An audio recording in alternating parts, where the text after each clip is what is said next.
Hello everyone, perkenalkan nama saya Johanna Tania Olga Silalahi. Saya dari Fakultas Ekonomi dan Bisnis. Di sini saya akan menjelaskan tentang penyusunan anggaran persediaan.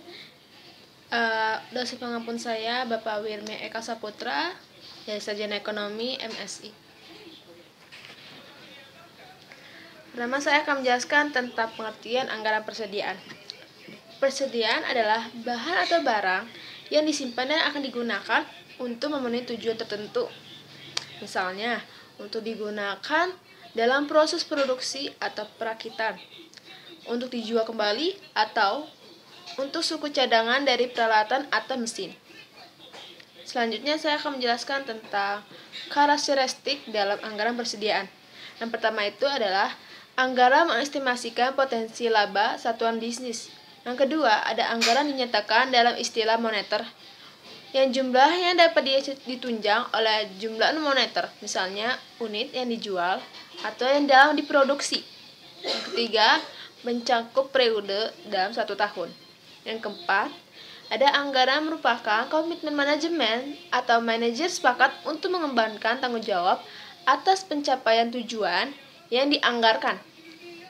Yang kelima, ada usulan anggaran yang ditebah oleh setuju dalam diarotis lebih tinggi dengan ketimbang oleh pihak yang menganggap potensi. Yang keenam, ada dalam setiap anggaran semua perusahaan atau usulan akan disetujui kalau misalnya anggaran dapat diubah dalam kondisi yang ditetapkan. Selanjutnya, ada secara berkala.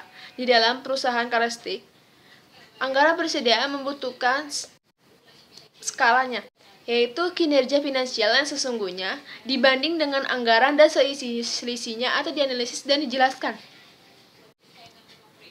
Selanjutnya saya akan menjelaskan tentang kegunaan dalam perangkat persediaan. Kalau secara umum, semua peranggaran termasuk peranggaran persediaan mempunyai 3 komponen. Yang pertama, sebagai pedoman kinerja. Yang kedua, ada sebagai alat manajer untuk menciptakan kondisi kerja. Yang ketiga, ada sebagai alat manajemen untuk melakukan evaluasi dan pengawasan kerja.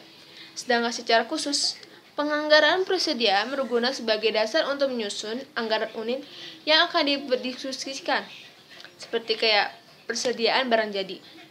Dan anggaran pembelian bahan mentah disebut dengan bahan mentah, sedangkan menetapkan persediaan agar tidak terlalu kecil dan tidak terlalu besar. Selanjutnya saya akan menjelaskan tentang metode penilaian persediaan. Metodenya itu melalui FIFO, LIFO, dan metode Foving Avenger. FIFO itu termasuk metode first in first approach. Yang ke LIFO ada metode last in first forth. Yang ketiga ada metode Moving Avenger. Selanjutnya saya akan menjelaskan tentang biaya-biaya persediaan. Biaya-biaya persediaan atau disebut carrying cost. Carrying cost itu adalah biaya yang berubah-ubah dengan besarnya persediaan. Biaya pesanan atau ordering cost disebut adalah berubah-ubah sesuai dengan frekuensi pesanan. Sedangkan biaya kehabisan bahan atau stock cost adalah timbul pada saat perusahaan tidak dapat memenuhi permintaan karena persediaannya sudah habis atau sudah tidak cukup. Data dan informasi untuk menyusun anggaran persediaan. Datanya itu, persediaan jadi dipengaruhi oleh beberapa faktor. Misalnya sebagai fluktuasi penjualan dari waktu ke waktu selama periode yang akan datang. Fasilitas penyimpanan yang tersedia, modal kerja yang tersedia, biaya simpan barang jadi, atau risiko simpan barang lama-kelamaan dalam waktu tertentu.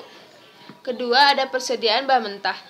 Persediaan bahan mentah dipengaruhi oleh beberapa faktor pertimbangan, seperti fluktuasi produksi dari waktu ke waktu selama periode yang akan datang, fasilitas penyimpanan yang tersedia, modal kerja yang tersedia, biaya simpan bahan mentah atau risiko bahan mentah, dan tingkat perputaran bahan mentah.